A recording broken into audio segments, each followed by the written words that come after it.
Good evening, everyone. Welcome along to the Scottish Parliament. It's a pleasure to be able to join you for a short period tonight for this important annual event on the food calendar in Scotland. My view of food policy in general, and I'm only half of the Minister that's responsible for food policy. Richard Lockhead is obviously responsible for promoting Scottish produce. My responsibility is just to make sure that it's safe.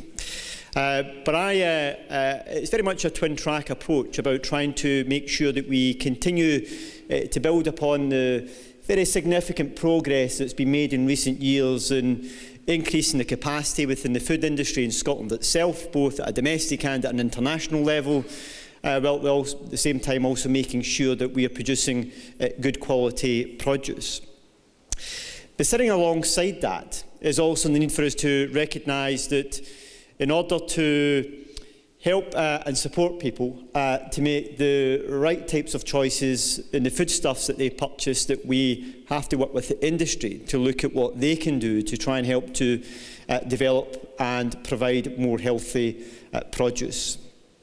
Now, I don't want you to get the feeling that I am some sort of obesity czar who is here to try and tell you and lecture you on what you should eat. I have my food weaknesses, like I'm sure all of you have. But I want to put the whole issue about the need to make sure that we look at trying to provide people with healthier choices into some context. There's some research that's indicating that by the year 2030, it's estimated that adult obesity in Scotland could increase by some 40%. Now, some people may say that's an issue about the need for people to be more active. Yes, that's part of the story. But the evidence also shows us very clearly a big part of obesity is also contributed to by the types of foods that people consume. Now, as a government, our responsibility is to try and help to support people to make healthy choices, to be informed and to be educated about what the choices that they can make, but also to work in partnership with the industry and with the sector to see what more we can do to provide people with a healthy choice. And that's where the reformulation programme is extremely important, because it's an opportunity for us to help to support businesses here in Scotland, small and medium-sized businesses, to look at how they can reformulate some of their products to make them healthier by reducing salt, sugar or fat content within their products. And we've got a range of them, as Archie has mentioned here tonight. And what I think is particularly significant alongside that, they've not only been able to reformulate their products, but they've been able to do so without any impact on their customer base as well. So you can make your products healthier and you can also retain your customers. And I want to offer my congratulations to those businesses in Scotland who have participated in the reformulation programme so far and the success that they've achieved through that.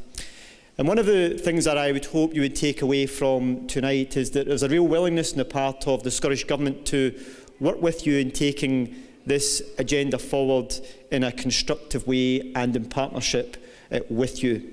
And I think the success we've had to date, it demonstrates that that can be achieved. And what we need to now do is to see how we can build on that recent success to get more Scottish businesses, small, medium-sized and the large businesses, engaged in looking at the whole issue of making their products healthier for people to consume. An important part of that whole process is also about making sure that our consumers are well informed about the choices that they make about their products. And that's why it's extremely important that the industry, again, work in partnership with us to look at how we can provide clearer information to consumers on the contents of their products. And recent progress has been made in that, along with the Food Standards Agency, which I've got no doubt will reap benefits from in the years to come. But alongside that, I've been asked to mention a couple of events that are coming up, which I hope some of you would consider participating in, because on the 24th of April, we are hosting an event along with the British Standards Institute, which is looking at the issues of the voluntary code of conduct for responsible marketing of food and drink. And I have no doubt that some of you may have already responded to that and intend to attend the event. And for those who would be interested, please try and take an opportunity to come along to it. And the second event is taking place on the 16th of May, which will be an opportunity for the industry to hear firsthand about our draft proposals for voluntary action to improve Scotland's diet. Now, invitations for this particular event will be issued later this month, but I would ask you to keep an eye on your invitation arriving or on the Scottish Government's website as well to see whether you wish to attend this event. So, drawing my remarks to a close, this is what I see as being very much a partnership with the industry in the sector, with our health service and with the government in continuing to build on the progress we've made in recent years. It's making a difference and it's producing good products.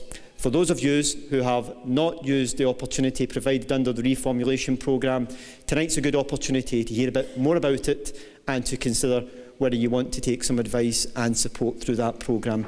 Enjoy the rest of your evening.